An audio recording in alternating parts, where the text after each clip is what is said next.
Obviously, former opponent of yours, Vasyl Lomachenko, is fighting Guillermo Rigondeaux coming up.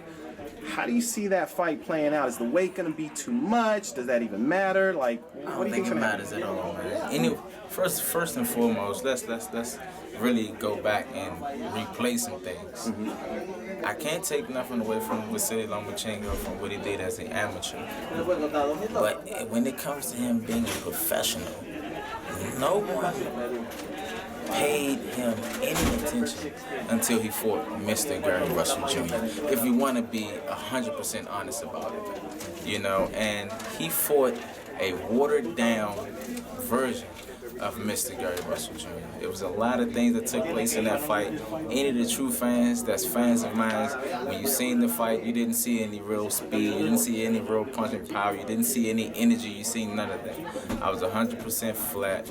You know, it's a lot of discrepancy of things that went on in that particular camp when it came to cutting weight. When it came to cutting weight, the scale that we used to make weight our entire camp was 5 pounds off. Wow. We made weight on this scale. Our whole entire 7-week camp, we were making weight on this particular scale for us to get out of town to find out. Well, of course, I was 1.5 pounds overweight on that scale, which isn't a problem. You know, that's average. You know, when you're getting ready for a fight to be 1.5 pounds over, that's cool.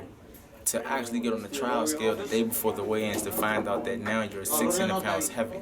Wow.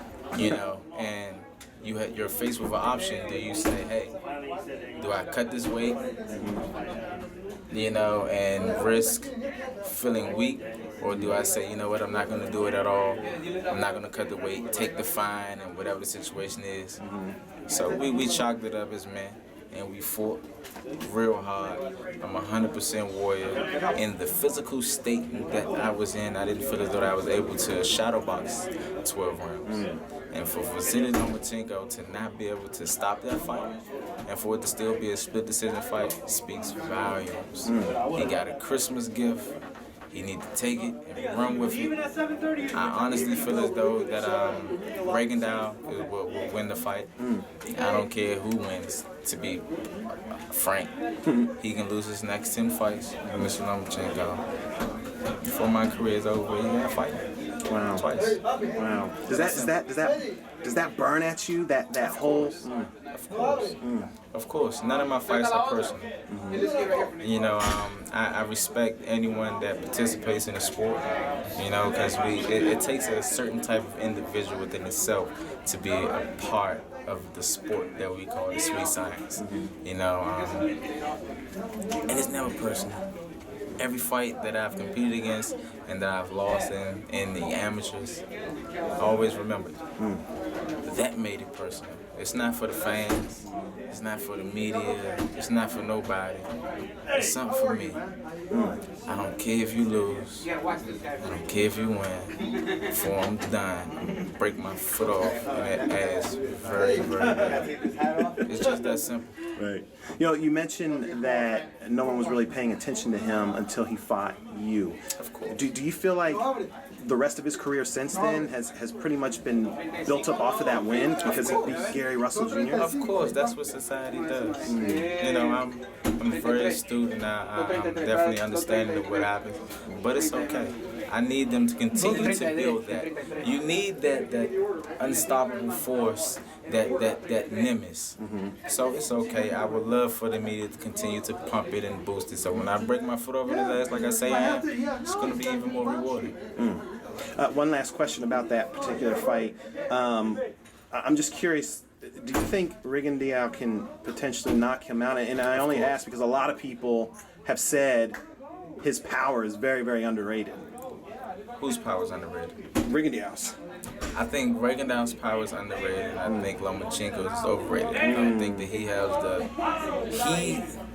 it's very few fighters in the sport of boxing that has a ring IQ to be able to make the necessary adjustments on the fly without having to get to your corner and your corner tell you what to do. To have the speed to throw 5, 6, and 7 punch combinations, to have one punch knockout ability in either hand. and also have the ring generalship and the IQ to be able to execute everything. There's very few fighters that can do that. Gary, it's been a pleasure. I appreciate you taking the time out. Is there anything you want to let your fans know before I let you go? Stay tuned. My little brothers, they about to rock out. Couple hours.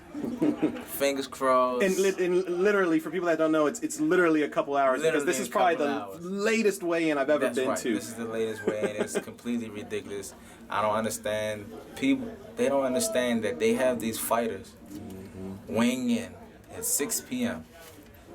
That's definitely not enough time. People fail to realize the food that we eat today doesn't affect us or help us today.